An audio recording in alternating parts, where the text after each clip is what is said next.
যাদের অ্যালার্জির সমস্যা কিংবা দৌদ আর চুলকানি, ডায়াবেটিস সমস্যা ভুগছেন, এই সিম পাতার ভর্তা খান, 8 দিনেই কিন্তু সব রকম অসুখ পালিয়ে যাবে। তো আমি এখানে বন্ধুরা সিম পাতা নিয়েছি, আর এভাবে করে সিম পাতাগুলোকে বেছে ধুয়ে পরিষ্কার করে নিয়েছি। আর চুলোতে প্যান বসিয়ে দিয়েছি, প্যানে দিয়ে দিচ্ছি রসুন কয়েক কোয়া আর 4টা লঙ্কা। এটিকে হালকা একটু তেলে নেব। তো কিছুক্ষণ সময় ধরে একটু তেলে নিয়েছি, তারপরে দিয়ে দিচ্ছি সিম পাতাগুলো। আপনাদের সিম পাতাটা যদি মনে হয় যে খুব শক্ত আছে কিংবা বুড়া আছে, তাহলে একটু জল দিয়ে দিবেন। এবার আমি উপর থেকে লবণ ছিটিয়ে দিচ্ছি, দিয়ে একটু নাড়াচাড়া করে ঢাকা দিয়ে একদম লো টু মিডিয়াম আঁচে কিছুক্ষণ রান্না করে নেব।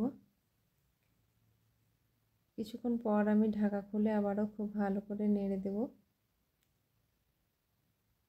যেহেতু আমি জল দিইনি, তার জন্য একটু মনে হচ্ছে তলায় লেগে যাওয়ার সম্ভাবনা আছে।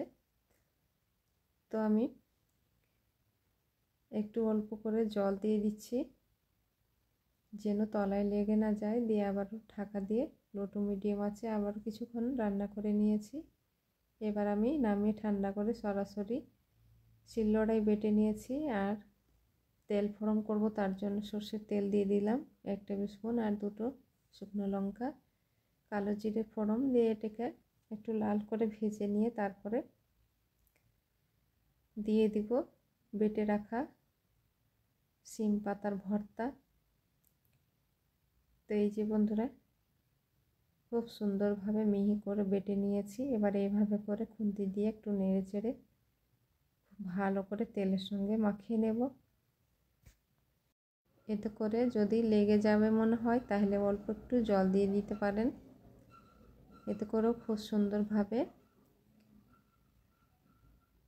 ভর্তাটা তেলের সঙ্গে নাড়াচাড়া ভালো হবে। তা আমি এইভাবে করে কিছুক্ষণ নাড়াচাড়া করে একদম ময়াম করে তেলের সঙ্গে মাখিয়ে নিয়েছি। মাখিয়ে প্লেটে পরিবেশন করে নিয়েছি। আর আমি থালা ভর্তি ভাত নিয়েছি এই শাক দিয়ে, মানে সিম পাতার ভর্তা দিয়ে খাবো বলে। গরম ভাতে তো একদমই জমে গেছে, খেতে ভীষণই মজার হয়েছে। বন্ধুরা, আশা করছি ভিডিওটি ভালো লেগেছে। ভালো লাগলে অবশ্যই লাইক করবেন, বেশি বেশি করে শেয়ার করবেন। আর আমার চ্যানেল নতুন বন্ধু হয়ে থাকলে চ্যানেলটিকে সাবস্ক্রাইব করে আমার পাশে থাকবেন। ফেসবুক থেকে দেখে থাকলে পেজটিকে ফলো করবেন। এতক্ষণ সঙ্গে থাকার জন্য অসংখ্য ধন্যবাদ। আল্লাহ হাফিজ।